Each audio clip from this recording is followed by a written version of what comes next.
Moving into a new home should be an exciting chapter of life, but for the Bowen family, it marked the beginning of an unimaginable nightmare. Nestled in a quiet, suburban neighborhood, their new colonial house seemed perfect at first. Frank Bowen, a widowed father of two, was trying to rebuild a life for his daughters, Tina and Karen, after the loss of their mother. The creaks of the old house didn't seem alarming at first, merely the sounds of an aging home. But as the family settled in, something felt wrong, something that couldn't be seen but was undoubtedly there. At night, faint whispers echoed from behind the walls, and sometimes, objects would disappear, only to be found in places they never remembered leaving them. The house wasn't just old, it was hiding something, and the Bowen family was beginning to sense that something was very much alive inside the walls. At first, it was easy to dismiss the strange sounds as the quirks of an old house. The creaks and groans of the wooden floorboards seemed normal, and the faint hum of the house settling was something Frank had heard before in every other home he'd lived in. But as the days passed, the noises became harder to ignore. It started with a soft scratching sound, faint but distinct, as if something, or someone, was moving within the walls.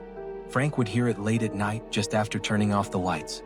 At first, he convinced himself it was just the house, its age causing the wood and plaster to stretch and shift. Then came the tapping. Light at first, almost like a rhythmic knock, the sound echoing through the walls in a pattern that felt deliberate. Tina heard it too one night, sitting up in bed, her eyes wide with confusion. "Dad," she asked, her voice trembling, "do you hear that?" Frank brushed it off, chalking it up to the house's peculiarities, but deep down, something nagged at him. One evening, the whispers started. Barely audible at first, like the faintest breeze brushing against the walls, they soon grew louder, too clear to ignore. Frank stood frozen in the living room, listening to words that made no sense, a soft, unintelligible murmur coming from the very walls that surrounded him.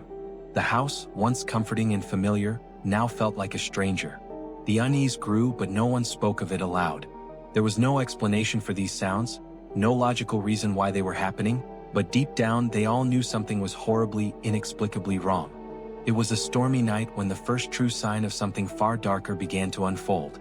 Frank had just returned home after a long day, weary but hopeful that the evening would pass without incident. He made his way through the front door, wiping the rain from his brow.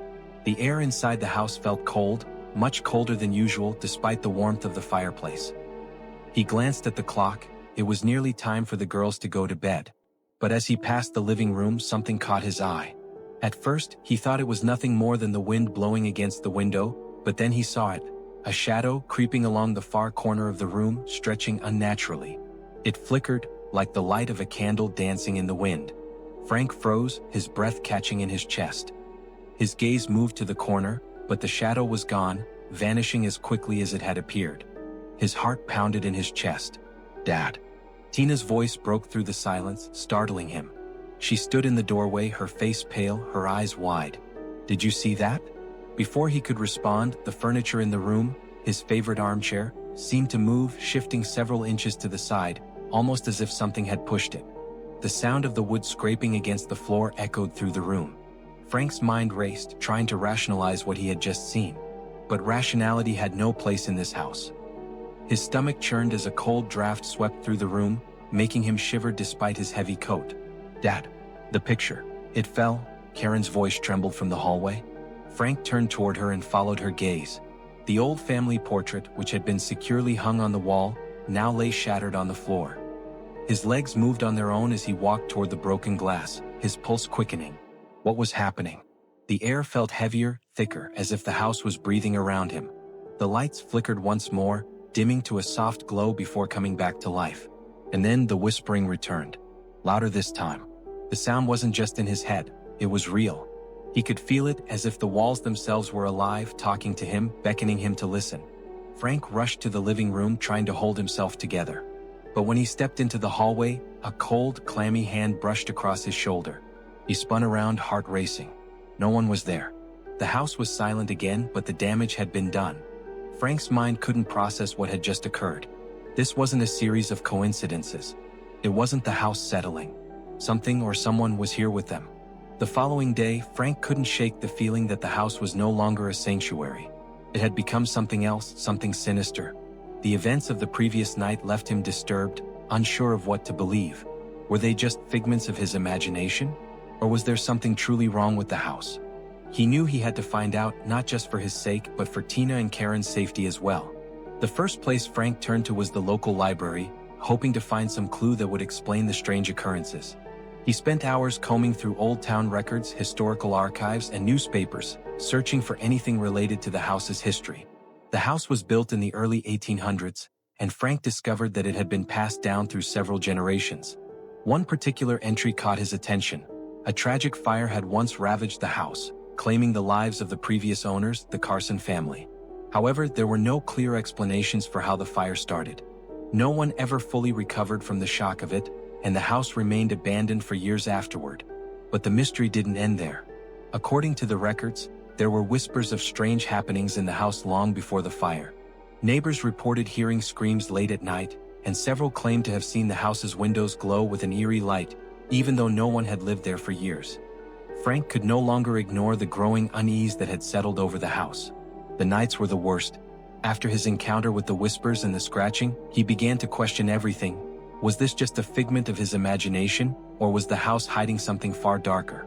He couldn't live like this anymore, and he knew that Tina and Karen couldn't either. The whispers had grown louder, more insistent, and Frank knew he had to find the source of them.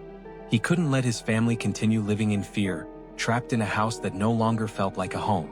So, that afternoon, armed with nothing more than a flashlight and a sense of dread, Frank set out to explore the parts of the house he had avoided for so long, the parts where the noises seemed to originate. He began in the attic. It was a narrow, cramped space filled with dust and forgotten boxes. The moment he stepped inside, the musty air hit him like a wall. He moved quietly, his feet crunching over the old floorboards.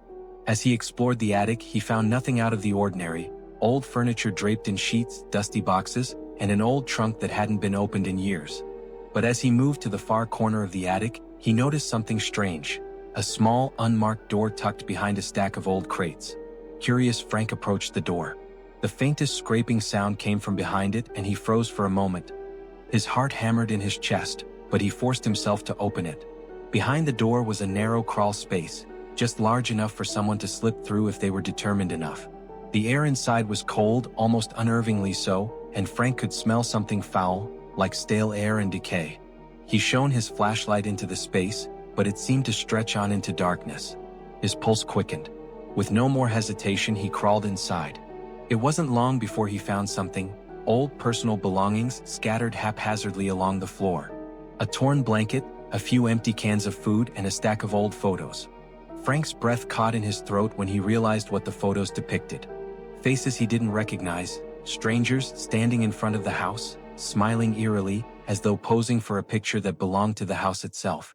The dates on the back of the photos were years old, decades in fact.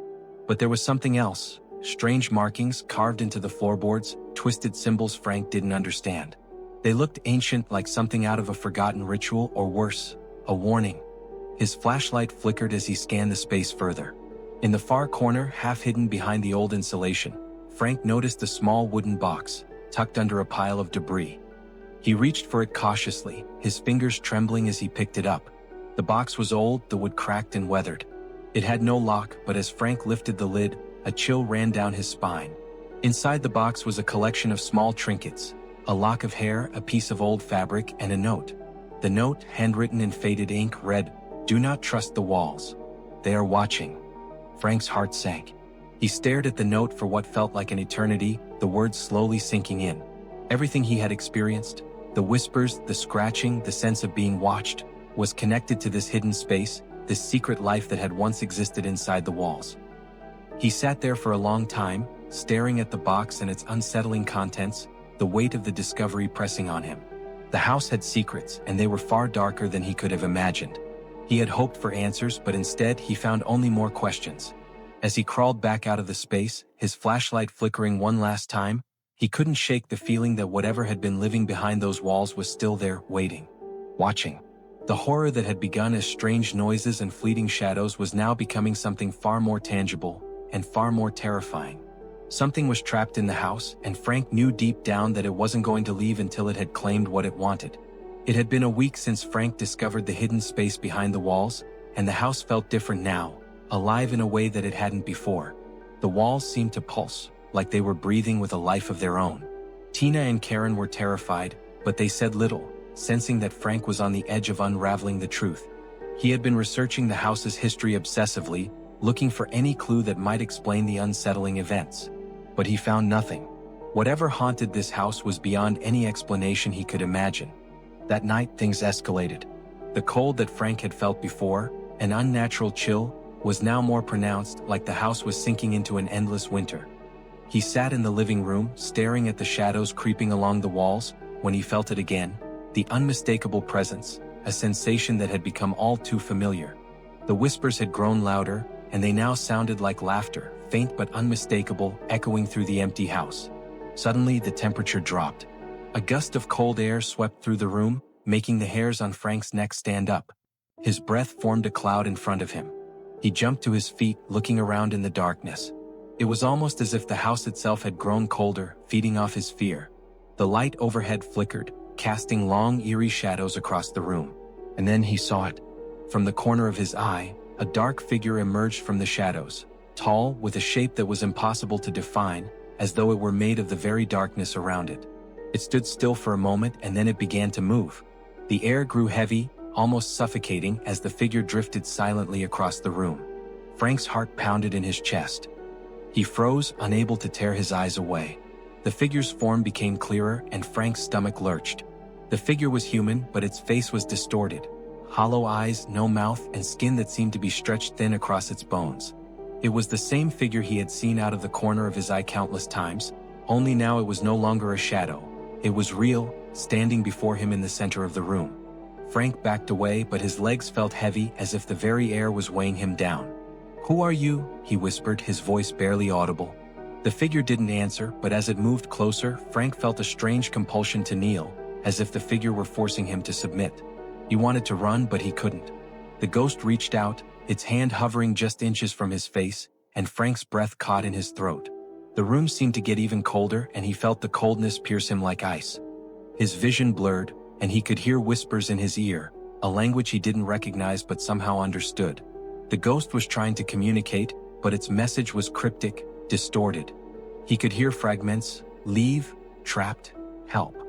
The words twisted and turned in his mind, like an ancient chant he couldn't decipher. As he stood there, unable to move, he felt the sensation of icy fingers brush against his skin. It was the first time he truly understood the nature of the thing that haunted him. It wasn't a ghost seeking revenge. It was a trapped spirit, desperate for release, but also malevolent, twisted by time and pain. Its presence was suffocating, like it was feeding off Frank's fear, growing stronger as he stood paralyzed before it. The air was thick with tension, and Frank could feel himself slipping, like his mind was on the edge of losing itself. His eyes started to water and he could barely breathe. Every instinct told him to run, but his body wouldn't obey. He felt the ghost's coldness seep into his bones, and his heartbeat slowed to a painful crawl. Then, as suddenly as it had appeared, the figure faded away, its form dissolving back into the shadows. The cold lingered for a moment longer, and Frank stood, shivering, alone in the room once again. But the damage was done. Frank could no longer deny it. The house was haunted, and whatever was in it wasn't a simple ghost. It was something far darker, something that had been waiting for someone like him to unlock its presence. The days blurred into one another as the hauntings escalated. Frank could no longer pretend that the events were just coincidental. The whispers had become a constant presence, following him even when he left the house. He could hear them in his sleep, in the back of his mind, urgent, desperate voices that never seemed to stop. They had been haunting him for weeks, but now he was determined to face whatever it was, whatever had taken hold of his home. That night, he gathered the courage to confront the ghost, the thing that had tormented his family and twisted the house into something malevolent. The house felt suffocating, its walls closing in on him with every step. He had reached the tipping point, the breaking point. The house, once a home, had become a prison, and the only way out was to confront whatever lay inside the walls. With Tina and Karen staying at a neighbor's house for the night, Frank was alone, completely alone in the house. He had tried to communicate with the ghost, tried to appease it, but all that had accomplished was to make the hauntings more intense, more violent. The cold had become unbearable, the darkness more suffocating, and the fear more tangible. It was time to stop running. He stood in the living room, his back pressed against the wall, staring into the shadows that seemed to flicker and writhe with each passing second. His heart beat loudly in his chest, a constant reminder of his fear. But beneath the fear was something else. a raging determination to protect his family, to banish whatever evil had invaded their lives. Frank knew that whatever was haunting him was not just a simple spirit. It was a force, ancient and powerful, and he needed to do something extreme to rid himself of it. He had heard about rituals to banish spirits, exorcisms, cleansings, and warding spells. But none of them seemed like they could work against something this powerful. In the end, Frank resorted to the one thing he hadn't tried yet, the only thing he believed could confront the entity head-on. He would demand answers. Taking a deep breath, he gathered his courage and stepped into the heart of the house, the center where the whispers seemed loudest. He lit candles around the room, trying to create an atmosphere of power, of control.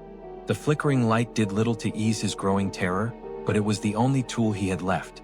"I know you're here." Frank's voice trembled but grew louder, more forceful. "I know what you want." The room felt colder, the air thick with a palpable pressure. A low growl reverberated through the walls, and Frank felt his pulse quicken. The presence, the thing that had been haunting him, was close, too close. He could feel it just behind him. He spun around, but the room was still empty, only the shadows shifting under the candlelight. "Show yourself," Frank demanded, his voice hoarse with desperation. He felt the words surge from deep within him, anger, fear, and a need to be free. For a moment there was nothing. Then, the shadows in the far corner of the room began to shift, forming into the shape of a figure, tall and impossibly thin, like a skeleton cloaked in darkness. It loomed over Frank, its presence overwhelming. He could feel its coldness, a chill that seeped into his bones and froze him in place. The whispers returned, louder now, filling his head with incoherent thoughts, mocking him, urging him to leave, to surrender. But Frank was beyond that. He took a step forward, determined. "What do you want?" he demanded again, his voice stronger this time. The figure didn't speak, but Frank could feel its intentions. It wasn't here for revenge, not in the way he thought. It was trapped, confined to this house, to the walls, to the dark places where memories faded and pain lingered. It was a soul in torment, not seeking vengeance but a release from the suffering it had endured for so long. Frank's breath quickened as the realization hit him. The entity was not evil, it was a victim of its own tragedy, a lost soul seeking escape. It wasn't trying to harm him, it was trying to reach out, to make itself known so it could finally be at peace. With this newfound understanding, Frank stepped forward cautiously, his heart pounding. "You're not alone. You don't have to be trapped here anymore." He wasn't sure why he said it, but he felt compelled to. The air grew even colder, the shadows around the figure trembling as if it was listening, reacting to his words. But before Frank could finish, the figure lunged forward, its arms stretching toward him. Frank's heart stopped. In a blur of motion, the ghost's presence enveloped him, cold and suffocating, and for a moment he couldn't breathe. He felt himself falling into the darkness, into the same suffocating void that the entity had been trapped in for so long. Then, just as quickly as it had begun, it was over. The air lightened. The figure faded, leaving only the lingering chill. The house was still, silent. Frank stood there, gasping for breath, his body shaking. He had come face to face with the entity, had looked it in the eye, and in that moment, something had changed. The horror was still present, but now it felt different. It was no longer a source of malice. It was a source of pain. He wasn't sure what to make of it, but one thing was certain. The house had revealed its truth, and Frank had finally seen the entity for what it truly was. A lost soul, not a vengeful spirit. The house was silent, almost unnervingly so. Frank stood in the center of the living room, gasping for breath, his heart still racing. The chill had lifted, but something heavy lingered in the air. His mind was still reeling from the confrontation. The face of the entity, its cold touch, and the chilling realization that it had once been trapped, just like him, in a world of torment. He didn't know if it had been vanquished, if it had truly found peace, or if it was just lying dormant, waiting for the next opportunity to manifest. The house felt different, quieter, but not safe. Frank couldn't shake the feeling that the entity was still there, lingering behind the walls, in the shadows. It wasn't gone, it was changed just as he had been. The tension that had suffocated him for weeks had loosened, but it hadn't disappeared completely. He glanced around, noticing the small details, the faint flicker of the lights, the way the shadows seemed to twist and move in the corners of the room. It was as if the house was still alive, and somehow, it knew that Frank had touched its deepest secret. Tina and Karen returned later that night. They sensed the difference too, though they didn't speak of it. The house seemed quieter, but there was a new kind of fear in the air, a sense of finality mixed with uncertainty. Frank tried to reassure them, telling them everything was okay, but deep down he knew it wasn't. The entity may have been gone for now, but Frank could feel it. A subtle presence that wouldn't allow him to forget what he had faced. He was changed. The world outside the house felt distant, shattered in a way he couldn't explain. And as he lay awake in bed that night, the quiet seemed to echo louder than ever before. Something still lingered, and Frank couldn't help but wonder. Was the ghost truly gone, or was it simply waiting, watching as it always had? The Bowen family never returned to the house.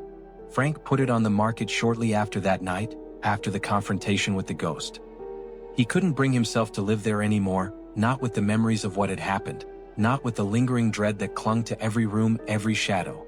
The house was sold to a young couple, a fresh start, a new beginning, but Frank knew better than to believe the horrors had been left behind. He couldn't shake the image of the ghostly figure, the whispered warnings, and the relentless scratching from inside the walls. Nothing would ever erase what he had experienced there. Years have passed since the house was sold, and Frank has moved on with his life. Tina and Karen have grown up, and they've tried to forget the terror that once gripped their family. But even now, when Frank visits his daughters or sits in the quiet of his home, the fear remains. It's a constant presence in the back of his mind, creeping in at night, when the lights flicker or when he hears a soft scratching sound from an unknown corner. It's never truly gone. Sometimes, late at night, when he lies awake staring at the ceiling, Frank still wonders if the house truly let go of the entity. Could it have been banished, or is it still there, hidden in the walls, waiting for the next family to uncover its secrets? He can't be sure. Maybe the entity wasn't a ghost at all, but something else. Something darker, more insidious, something that feeds off fear and only shows itself when it needs to. The thought terrifies him. Is there a place where the supernatural ends, or are we simply blind to what lurks in the corners of our reality? As Frank lies in the stillness of his own home, he can't help but wonder, who or what else might be watching from the shadows, waiting for the moment when we're not looking?